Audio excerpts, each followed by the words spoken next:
نحمده ونصلي على رسوله الكريم اما بعد فاعوذ باللہ من الشیطان الرجیم بسم اللہ الرحمن الرحیم۔ سنن نبی داؤد کی ایک حدیث میں حضرت ابو ہریرہ رضی اللہ تعالی عنہ روایت کرتے ہیں، رسول اللہ صلی اللہ علیہ وسلم نے فرمایا، جو شخص کسی جگہ یا مجلس میں بیٹھا ہو اور اس میں اس نے اللہ کا ذکر نہ کیا ہو تو یہ اس کے لیے اللہ کی طرف سے بہت نقصان کا باعث ہوگی، اور جو کوئی کسی جگہ لیٹا ہو اور اس میں اس نے اللہ کا ذکر نہ کیا ہو تو یہ اس کے لیے اللہ کی طرف سے بہت نقصان کا باعث ہوگی۔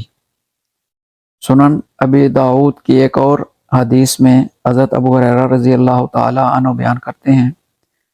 رسول اللہ صلی اللہ علیہ وآلہ وسلم نے فرمایا، جو لوگ کسی ایسی مجلس سے اٹھیں جہاں انہوں نے اللہ کا ذکر نہ کیا ہو تو وہ ایسے اٹھیں گے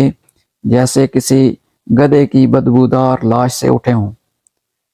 اور یہ مجلس روز قیامت ان کے لیے باعث حسرت ہوگی۔ جامع ترمذی کی ایک اور حدیث میں حضرت ابن عمر رضی اللہ تعالی عنہ بیان کرتے ہیں، رسول اللہ صلی اللہ علیہ وآلہ وسلم نے فرمایا، اللہ کے ذکر کے سوا زیادہ باتیں نہ کیا کرو، کیونکہ اللہ کے ذکر کے سوا زیادہ باتیں کرنا دل کی سختی کا باعث ہیں، اور سخت دل شخص اللہ سے کوسوں دور ہوتا ہے۔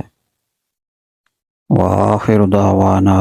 ان الحمد للہ رب العالمین۔